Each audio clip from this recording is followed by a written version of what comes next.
Please subscribe to our channel, Pacific Front Untold, and be sure to leave a comment after watching a video. By the end of World War II, after Japan surrendered, Kishi Nobusuke was arrested by Allied forces as a Class A war crime suspect and detained in the Tsugamo prison for 3 years. However, he was never formally charged, tried, or convicted. He was released from custody in 1948 as political priorities shifted during the Cold War in the United States. In the years following his release, Kishi was prohibited from participating in political activity until 1952.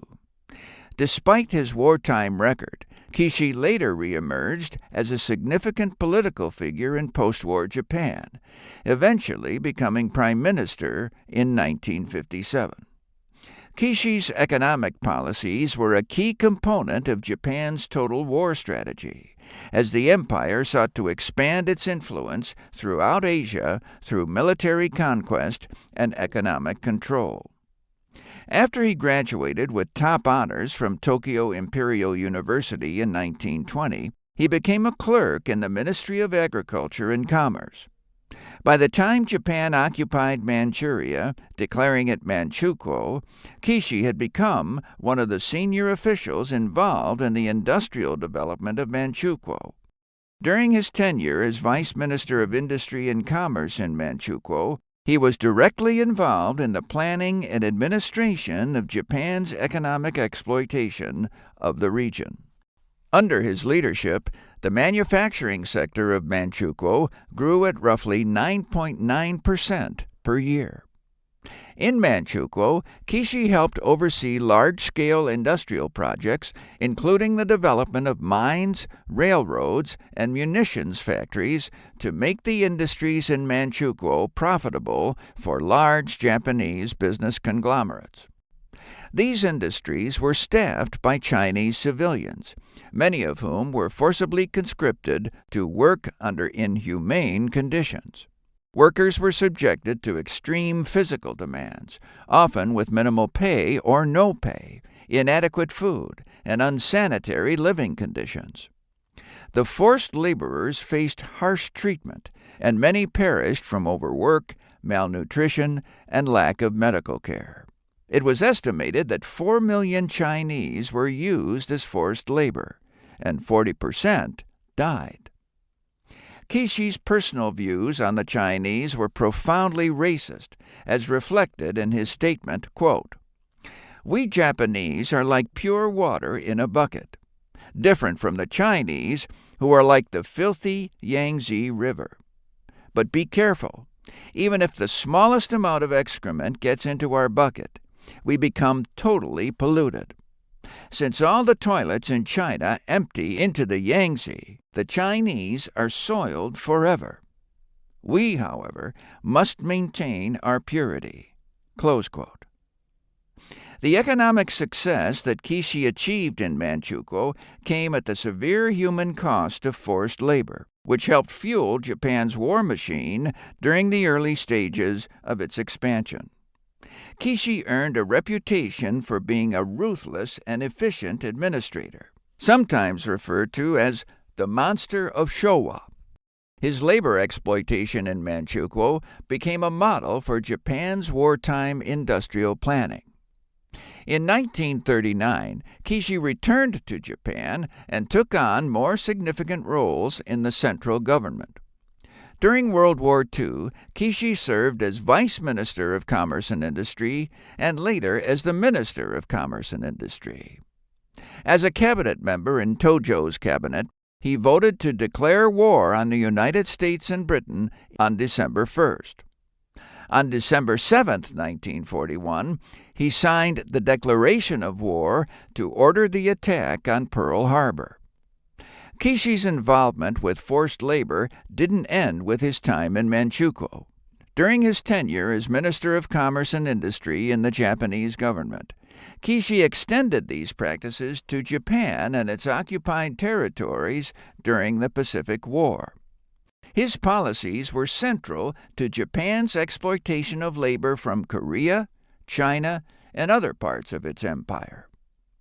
During the war, Kishi played a significant role in conscripting Koreans into forced labor.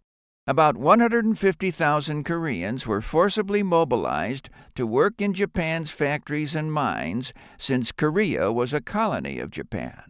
The labor conscription program intensified as the war dragged on, and Kishi's ministry was responsible for overseeing the logistics of this mass exploitation. Koreans were transported to Japanese territory where they worked in dangerous conditions, often without proper safety equipment, adequate food, or rest. Many Koreans died in these conditions, particularly those who were forced to work in hazardous industries such as coal mining and chemical production. Similarly, Kishi's policies affected Chinese laborers and those from occupied Southeast Asian territories. In Southeast Asia, POWs and civilians alike were coerced into forced labor in Japan's wartime industries. During the Tokyo trial, it was stated that as many as 27% of the 132,000 Americans and British POWs lost their lives in Japanese captivity.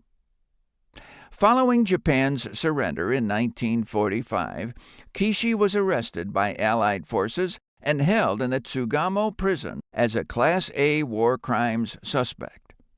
The charge? Class A war crimes. Crimes against peace, including conspiring to wage an aggressive war. His involvement in Japan's wartime government, particularly his role in Manchukuo and his use of forced labor, made him a prime target for investigation.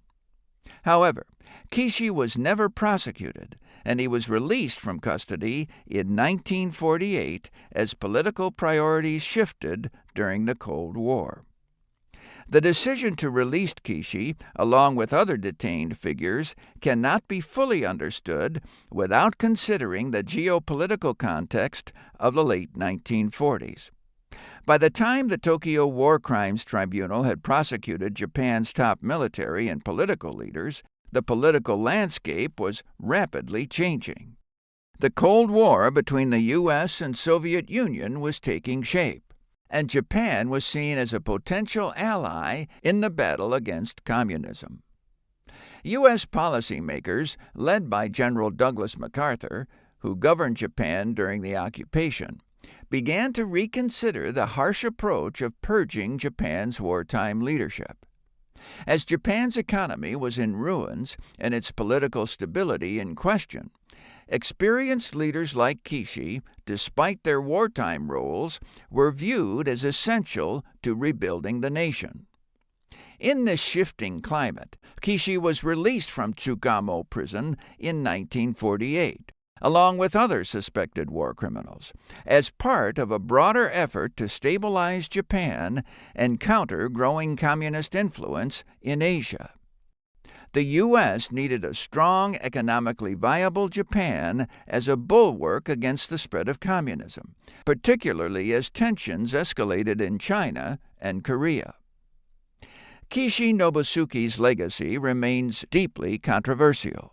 On the one hand, his contributions to Japan's post-war recovery and Cold War diplomacy are significant. On the other, his wartime record, particularly his involvement in Japan's brutal occupation policies and reliance on forced labor in Manchukuo, casts a long shadow over his career.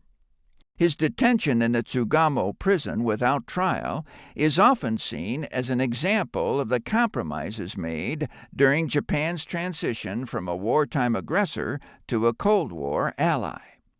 It illustrates the complicated nature of post-war justice, where political expediency sometimes outweighed the pursuit of accountability for wartime atrocities.